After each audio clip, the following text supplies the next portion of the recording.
we are going to go ahead and continue on with Community Services and Dave Windom.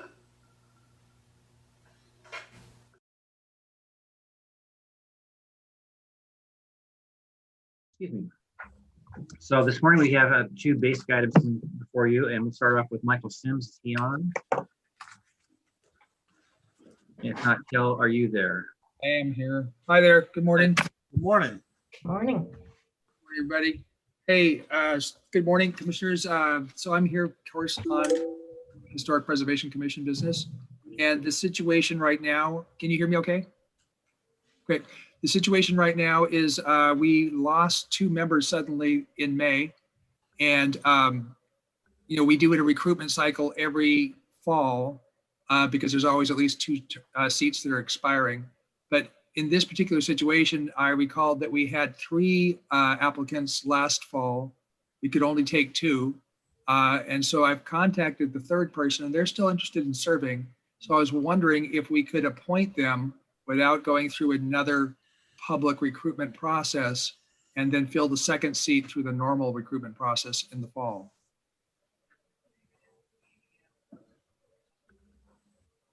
And how long ago was that they were? Did they left? It was this month in May. No, I meant the applicant to reapply. Oh, that was in October or November. That's a long time, guys. It would look like we're handpicking maybe. We could always do on appointment, you know, even if we go out right now for it, we can appoint immediately. Yeah, so it'll take you know a month or so to go through a recruitment process, and then I have to do it again in October. No, that's what I'm saying. We don't have to. After we make it public, there is no rule that says we have to wait 2, 3, 4 weeks. We make the public request. You have a couple of seats. They can apply for the unexpired seat, and this other one, and we can appoint. You know, it's open until appointed. Okay, so I'll go ahead and do the normal public announcement. And then you can appoint one as soon as that process is perfected, I guess you'd say. And then the other as it comes until filled. I think that's realistic. What do you think, commissioners? I'm good with that. Yeah, that's fine. So announce it maybe a Tuesday? One more time? Announce it at our next meeting? Yeah. Tomorrow, probably not ready for it tomorrow, but I can do it the following. I could change the action item coming out of this briefing for next Tuesday to be a news release instead of an appointment. Yeah. Well, and I wouldn't mind you just putting it on for tomorrow. Just, you know, you just use the ones you've already done, change the dates on it, and okay, fill till appointed, and then literally we can on our next meeting we could appoint. Okay, well that sounds expeditious. Well, that's a couple of weeks time. It gives everybody an opportunity. We'll have other briefings in between. Gives us the opportunity to move or not. So I'll get a news release to you ASAP for tomorrow's agenda. Do you agree, commissioners? Yeah, I think if Michael can get it done quick, I think it's perfectly doable. Okay. All And right. now, just to be clear, so the gentleman that applied in November, does he need to reapply? We can just note on, so for Micah, I assume you're talking? Correct. Yeah, we can just note on his application that you verified he's still interested with Okay. a May date, so. All righty. Anything else for me? Okay, thank you. Oh, thank you. Okay. All right, the next, excuse me, next time we have is an accounting technician position we're looking to add to our community health, public health financial office. We brought this forward before, and this is, and then we put it on pause while I went through all the positions we had here in public health and community development and kind of scrubbed them against the mission statement. So we had 2 that came to the top as the most important to fill. One was that planner position, and then this one for me is my other critical position to fill. And the purpose behind this is to take more of the daily work off from the accounting manager and have the accounting manager more accountable to the reports, all those things that I need to make decisions with, you need to make decisions with, and then working with Jennifer and her team over in your office. So this was my other critical fill position.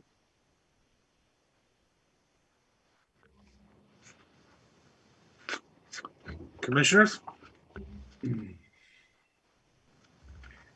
So I guess I'll ask, one of the things that we've been talking about quite a bit over the past few months has been how much of the grant dollars that we're getting right now are over the next year or two tied to COVID, whether that be the ERAP program or the Treasury Rental Assistance Program or any of the other CARES or ARPA funding.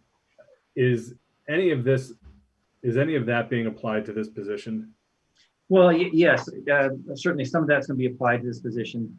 We're also looking at, in the 1st of July, we'll be getting the FPHS funding to expand those services as well. So it's going to be kind of as one fades off, one's going to fade up.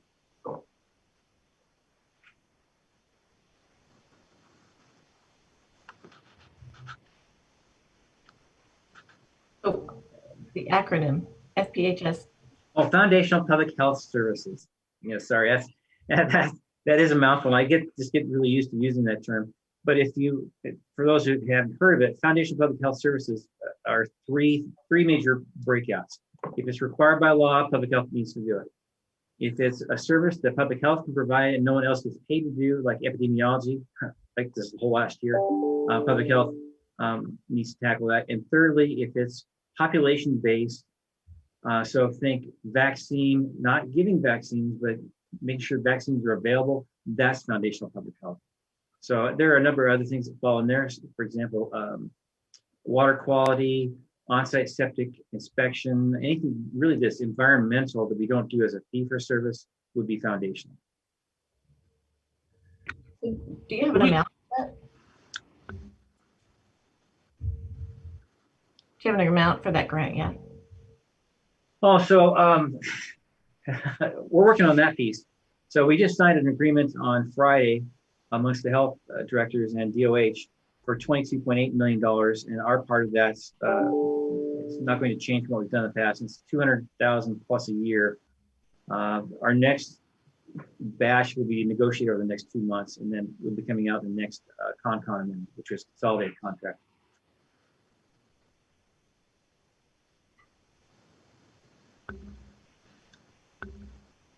I don't see anything in my file through papers from HR. Do you guys have something from the computer?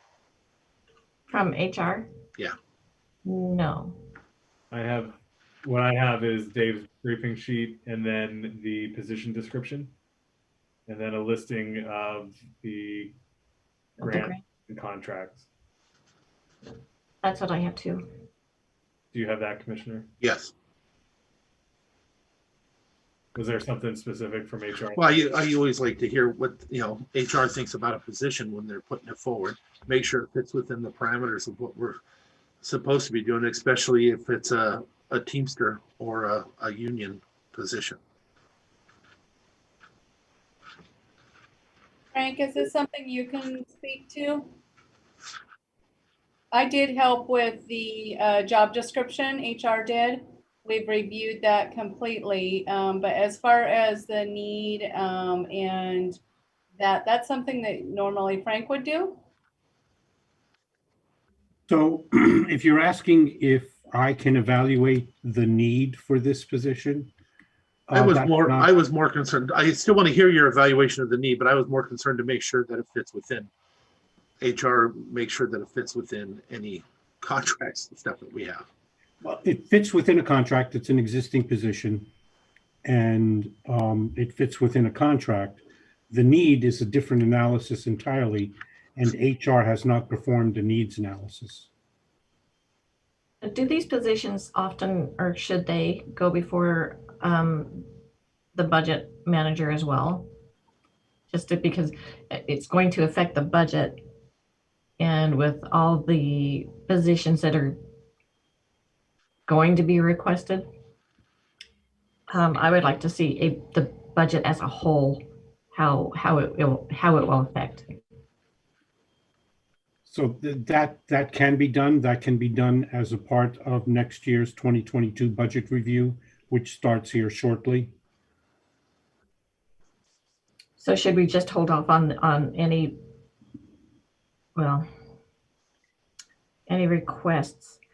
I would still like to promote the lean program, so that when positions are requested, we have the departments go through the lean to see if there are ways to make the department more efficient, to see if that position is truly needed. I'm not saying that they're not needed. I just prefer that, because we're working with it's not my money coming out, well, it's some of my money coming out of my pocket, but it's the county money. And so I want to make sure that the county is being responsible with money.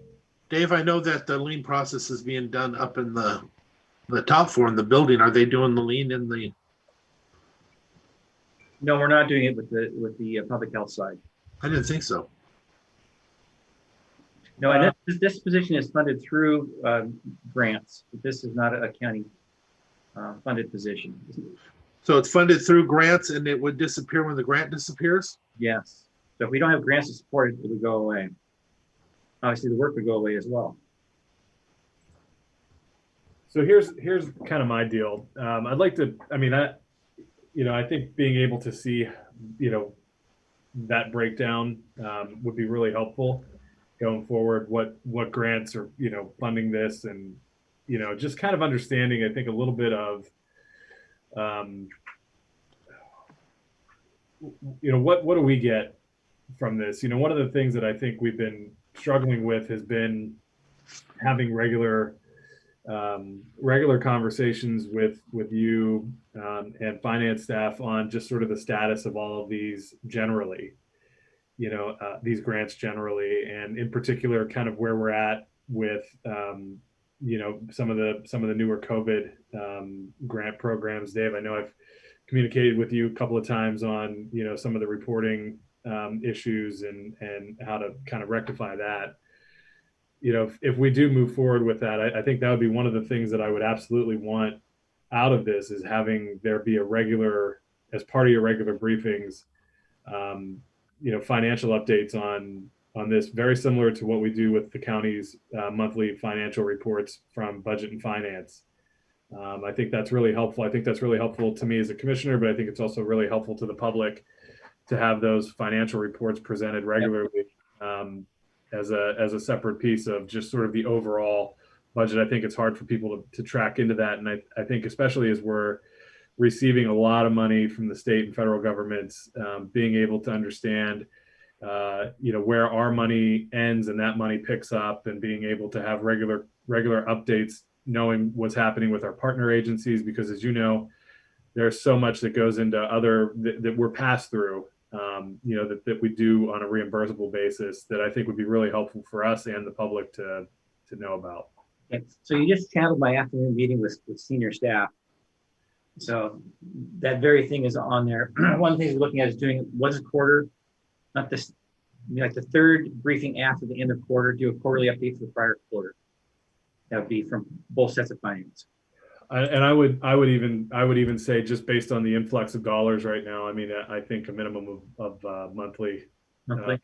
Yeah, I mean, I just think there's just so much happening right now, and the fact of the matter is, one of the things that you discussed in your summary is, we're up against the limit of what financial staff is able to do in its current format. The risk of missing deadlines and billings and things like that, that sends up a big red flag for me, that's something that we need to engage on a little bit more going forward until things are a little bit more stabilized. I think having those regular briefings on sort of the financial status of where are we with our housing billings, where are we with COVID-19 vaccine related billings, and so on and so forth. Having those regularly, I think, would be really helpful to rectifying some of those issues that you're warning of, and hopefully preventing them. Yeah, so monthly is, I think that's doable, especially if this position is put in, that does free Casey up to do more of that monthly reporting and the analysis. Yeah, and I don't see it as a huge additional work piece in that those billings are supposed to be happening regularly anyway. Mhm. You know, and so it's just compiling the information, you know, so that it's in a format that we can all read and take a look at and do it in a way that's kind of clear to the public. Dave, what I would like is just to see a breakdown also how it's paid through the current grants, who's doing the work now, and how and what will be freed up to do what. What will they be able to do if we free up the work by taking this off of somebody else's plate? And Dave, are you also transitioning over to using Munis? Yeah, so Casey and I are supposed to be taking that training this coming July. Great. Good. So other than that, can we bring it back for our next briefing, guys? I'm good with that. Yeah, with that information. Okay. Yep. Good. Okay, all right, can do. Okay, those are the two items I had on my agenda. Oh, I thought we had one from Todd. I think that's on the agenda. We have the contract extension is on the agenda for Coyote Villages. Coyote Villages. Yeah, this is Lydia. I was not seeing that. So, It's- Lydia, go ahead. Well, now I've moved it on my screen. Hang on a second. These hundreds of pages. Just a little bit of reading. Yeah, and then when you lose it, you have to find it again. Give me a second. So the only thing we're doing is just changing the contract date, right? Correct. That is all. It's Coyote Communities has run into construction delays. They want to move the contract that was supposed to be ending on May 31st, 21 to September 30th, 21. I'm in favor of moving it forward. Okay. Well, Okay, there you go. Correct. Anything else, Dave? I think that's it. We're gonna probably have a discussion about masking plan, and we'll probably do that during Frank's piece. Any questions for Dave and his staff? All right now. yeah, just a quick question, Dave. Maybe if Kella's on, just an update on where we are with things in planning and permitting. He was here. Or Hey Sheila? there. So for permitting, we have implemented, we did a soft opening or soft start of the new appointment system. So we had people scheduled out into July. We've opened up additional time slots in June. So we offered those folks, hey, there might be some sooner appointment dates. Please go in, give this a try. You're the first ones to use this system. We're going to work out any bugs that we have before we open it to the general public.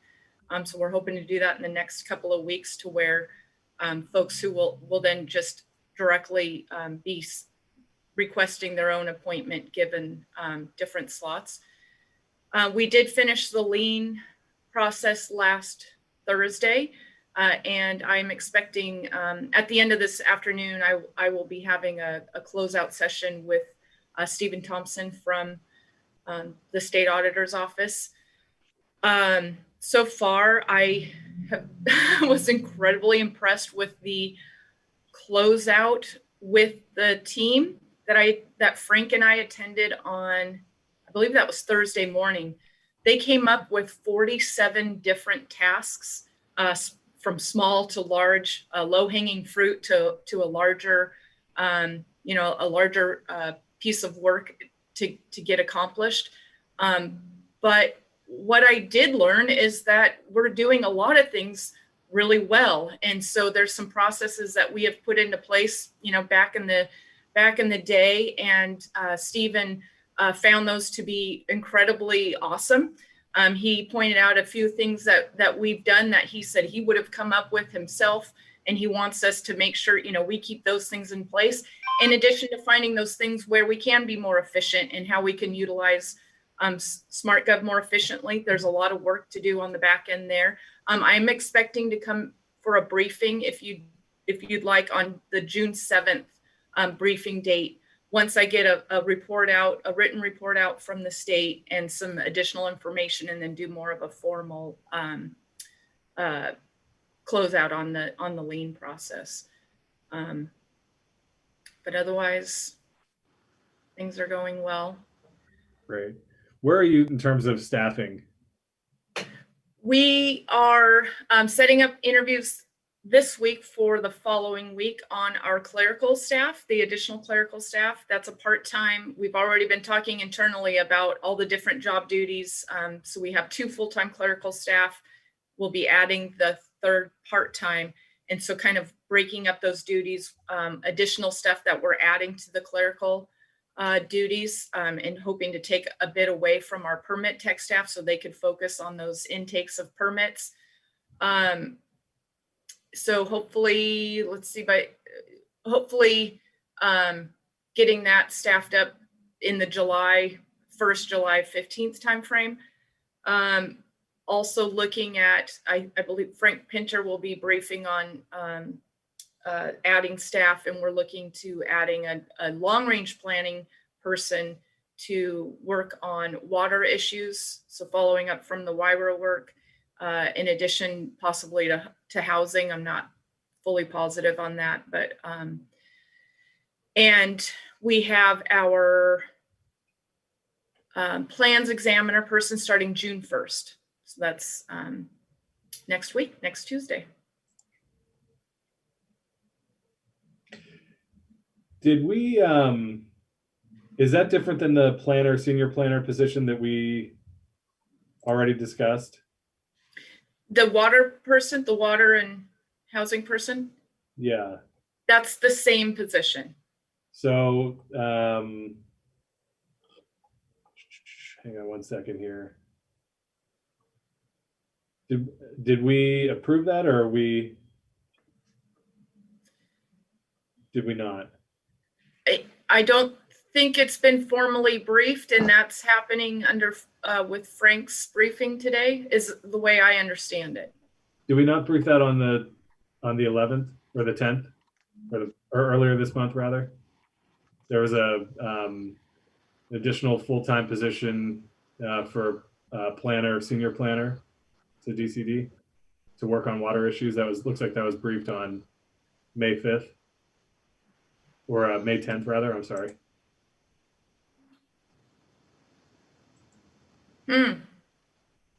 My memory is failing me, and I don't know if I briefed that, or did you brief that, Dave? I think we briefed it as a planner position to work in water specifically. We briefed that really kind of on the tail end of the RIA 1415 work. Yeah, so because I'm looking at the briefing document from May 10th, and we have a briefing document in there, and the recommended action was to place on the May 25th action agenda. I'm looking at tomorrow's action agenda, and I don't see it on there. So maybe we have to dig into a little bit and see what the conversation was, because I do remember discussing it. Yeah. In light of the RIA work in particular. Okay.